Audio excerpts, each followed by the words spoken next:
Hello बच्चों, कैसे हो आप लोग। हम पिछले लेक्चर में डिस्कस कर रहे थे इरेशनल नंबर के बारे में। चैप्टर 1 में हमने प्रूफ किया था √2 एक इरेशनल नंबर है। जैसे जैसे हमने √2 को प्रूफ किया था, मैंने आपको वर्क भी दिया था कि आपको प्रूफ करना है √3 एक इरेशनल नंबर है। बस आपको क्या रिप्लेस करना था उसके प्रूफ में, आपको बस इतना रिप्लेस करना था, जहां जहां 2 था वहां वहां 3 कर दो, बस बाकी कुछ नहीं चेंज करना है ना। अपने हिसाब से आप बनाकर लिख सकते हो। जरूरी नहीं है कि सिमिलर लैंग्वेज ही आप एनसीईआरटी की एग्जैक्टली वही कॉपी करो, आप उसी को कनेक्ट कर करके आप लिख सकते हो ना। अपने हिसाब से भी लिख सकते हो, कोई दिक्कत वाली बात नहीं। बट हाँ, जो आप मान के चल रहे हो उसी हिसाब से आपको लेकर चलना, उसी तरीके से आपको लेकर चलना है। क्लियर ना। तो चलो, मैंने वर्क तो दिया था बट आज फिर से मैं उसको करा रहा हूं। √3 को, क्या √3 एक आपका रेशनल नंबर है, ये प्रूफ करा। ठीक है ना। चलो प्रूफ करके देखते हैं। हमने क्या माना था वहां, प्रूफ करते हैं। चलो प्रूफ करते हैं। हमने वहां क्या माना था कि √3, वहां √2 जो था एक रेशनल नंबर था, वैसे हम यहां एज्यूम करेंगे √3 जो है एक रेशनल नंबर है। क्या लिखेंगे, let us assume to the contrary. Contrary का मतलब होता अपोजिट, है ना। Contrary that √3 is is rational, या रेशनल नंबर भी कह सकते हो, इज अ रेशनल नंबर ऐसे भी कह सकते हो। ठीक है ना। ठीक है, बिल्कुल। यहां से नाउ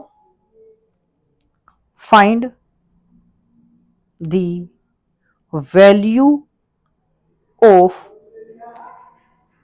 आर एंड एस, लिखा था R and S for √3 is equal to R upon S, where S not equal to 0, where S not equal to 0। अगर आपने ये माना, हो सकता है आर और एस का कोई और भी फैक्टर हो, अगर अदर देन 1 फैक्टर है तब उससे आप पहले डिवाइड करोगे। If R and S have factor other than 1, then we divide by the factor we divide by the factor and get √2 is equal to a upon v। अब आपको a upon v मिल गया। Where यहां पर भी define करना है, where a and b are co prime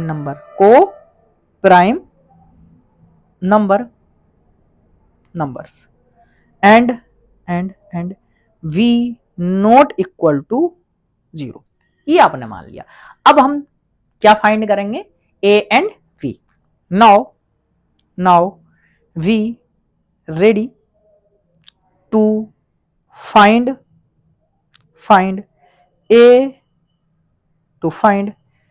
a and b by squaring in both side, दोनों side में आप स्क्वायर कर लो, है ना। क्या था हमारे पास बच्चों, √2 is equal to a upon b था। अब इसको क्या करना, आपका स्क्वायर करना। ये मैंने स्क्वायर कर दिया। स्क्वायर करके क्या बनेगा, 2 is equal to a square upon b square. तो इसको क्या लिख देंगे, 2b square is equal to a square.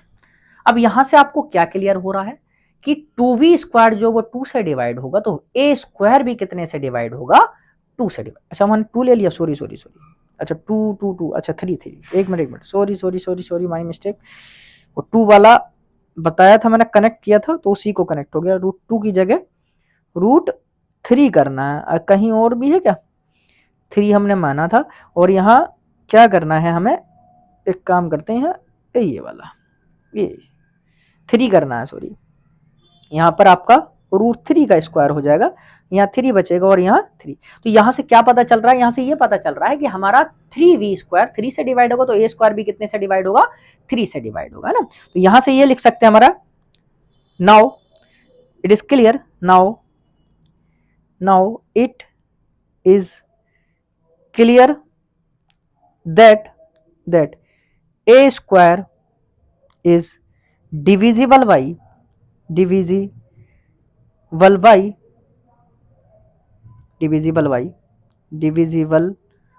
by 3, so that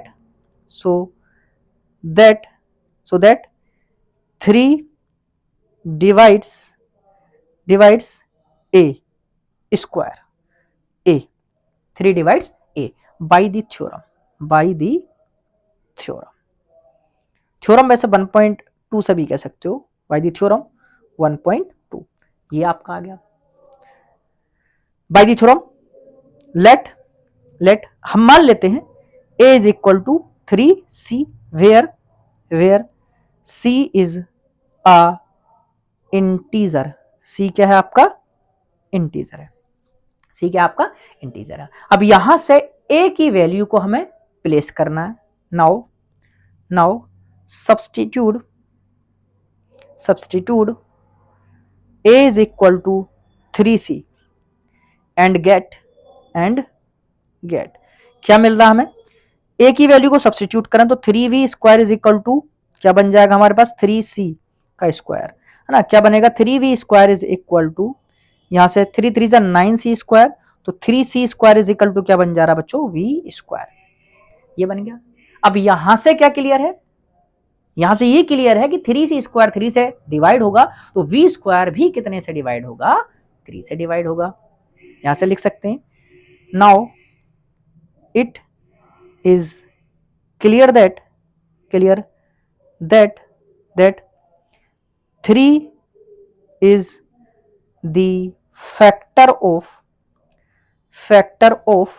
v² भी लिख दो, या डिविजिबल बाई v² डिविजिबल है, ये भी लिख सकते हो ना। यहाँ पे चलो जो ऊपर लिखे चलो वही लिख देता हूँ, clear that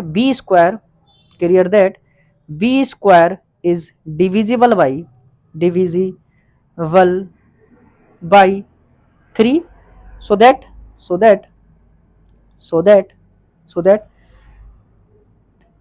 that 3 divides b, 3 b को भी डिवाइड कर, अच्छा 3 a को भी डिवाइड किया, 3 b को भी डिवाइड किया, दैट मीन्स 3 जो है एक कॉमन फैक्टर है a और b का, so that 3 is the factor of a and b, और जो फैक्टर होता है तब a, अगर a और b का 3 जो है फैक्टर है, तो a और b कितने से और डिवाइड होंगे, 3 से। so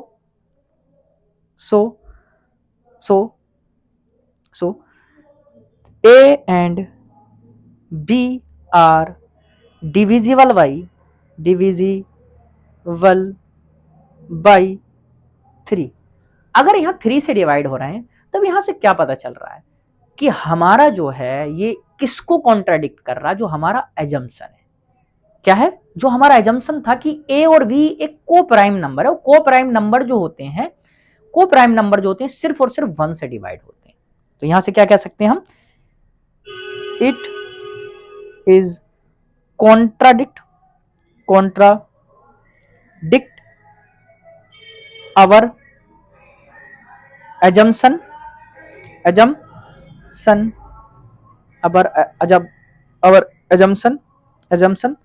that a and b are co-prime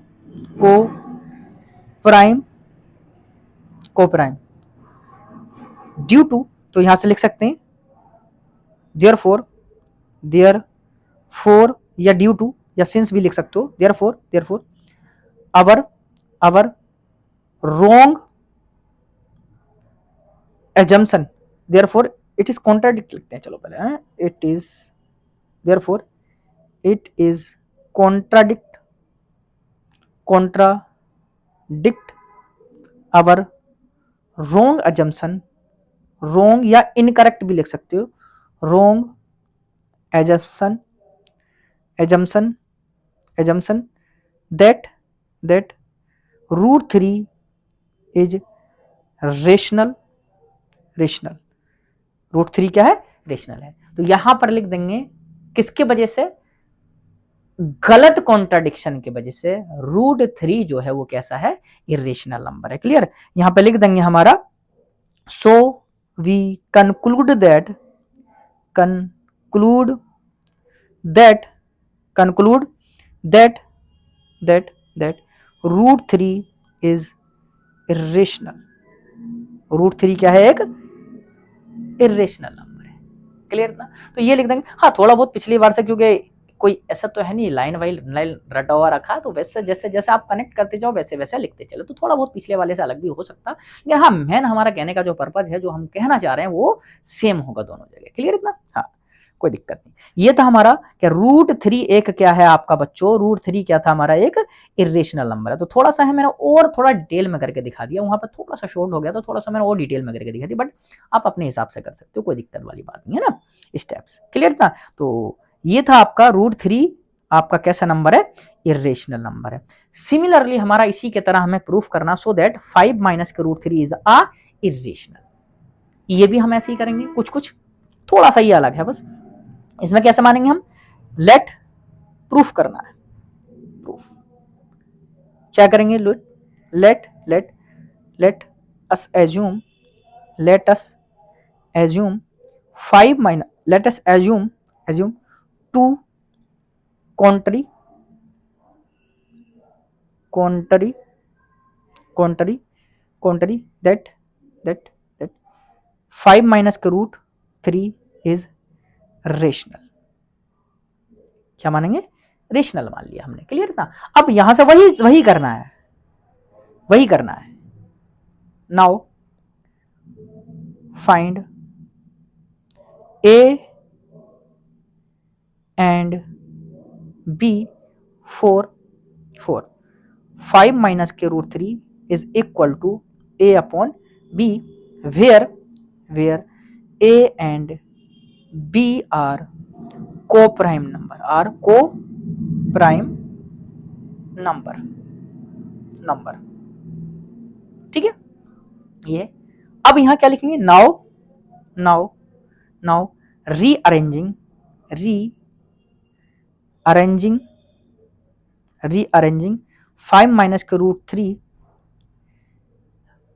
is equal to a upon v and written as, and written as, कैसे लिखेंगे इसको, ये लिख सकते हैं कि root three is equal to 5 minus के ए अपॉन बी, या इसको लिख सकते हैं root three is equal to 5 B minus के ए अपॉन बी, ये भी लिख सकते हो आप।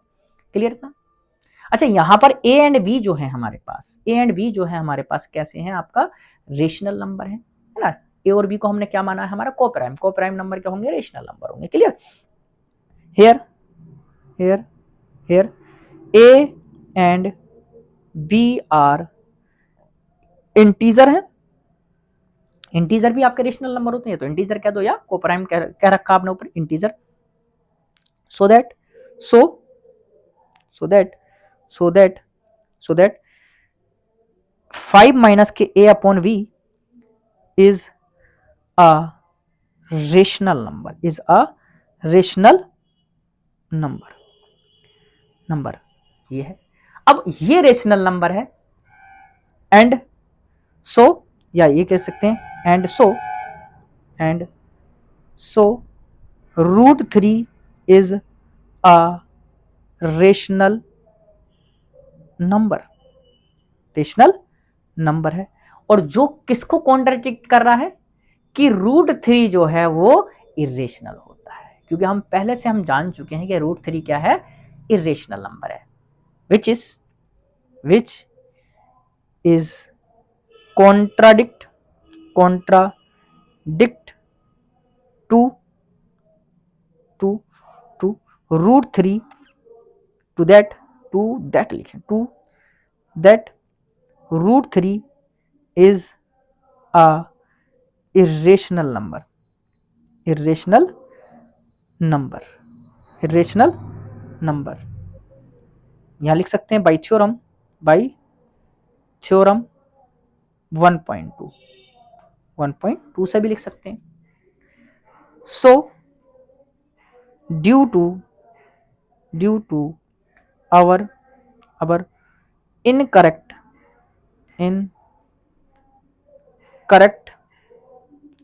assumption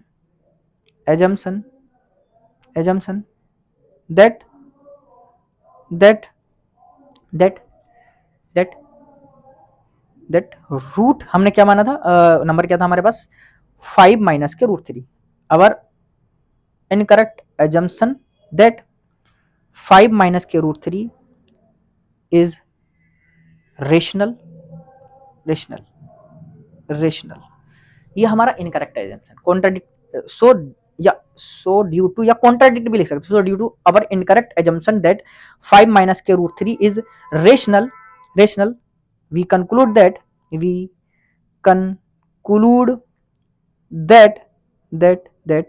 5 minus k root 3 is a irrational number, is a irrational number। ठीक है, ये आप लिख सकते हो। यहां ऊपर ये भी लिख सकते हो, so due to contradiction of our, ये भी लिख सकते हो। ड्यू टू कॉन्ट्राडिक्शन यहां और डाल सकते हो, यहां पर थोड़ा सा ये डाल सकते हो। एक काम करो, सो ड्यू टू है ना, यहां पे ये लिख देते हैं, so due to contradiction of our incorrect assumption. अब ठीक है ना, यहां से बैलेंस हो जाएगा आपका, क्लियर ना। तो ये था आपका 5 माइनस के रूट 3 एक कैसा नंबर है, आपका इरेशनल नंबर है, क्लियर है ना। तो ये था आपका। इसी तरीके से आप और भी एग्जाम्पल कर सकते हो। एक एग्जाम्पल और है, इसको आप ट्राई करना, बिल्कुल सिमिलर आपको करना है। एग्जाम्पल नंबर 7 इसको आप करना है, क्लियर। जैसे मैं आपको करने के लिए दे रहा हूं, इसमें भी आपको वैसे ही करना है जैसे मैंने अभी कराया है। इसको आपको क्या करना है, पहले सिंप्लीफाई करना है। a/b की तरह मानो आप, एज्यूम करना है रेशनल, उसके बाद आप सिंप्लीफाई करो। सिंप्लीफाई करने के बाद आप कुछ ना कुछ जैसे मैंने यहाँ लिखा था, उसके बाद सिंप्लीफिकेशन के बाद वही लिखना जो मैंने नीचे लिखा है, बिल्कुल कोई चेंज नहीं करना है, वैसे का वैसे लिखते हो चलना है। वर्ड जो लिखने, बस आपको नंबर की जगह रिप्लेस करना है इसके लिए। तो आपका यहाँ ये है, जैसे वहां पर ऊपर था 5 माइनस के रूट 3 को सिंप्लीफाई करने के बाद आया था हमारे पास, वैसे ए 5 माइनस के अपॉन वी आया था, वैसे ही यहाँ आपका बन के आएगा। उसको बस रिप्लेस करना, बाकी लिखना सब कुछ वही है जो ऊपर मैंने लिख रखा है कि नहीं। तो आप लगे रहें और मेहनत करते रहें, और तब तक के लिए थैंक यू।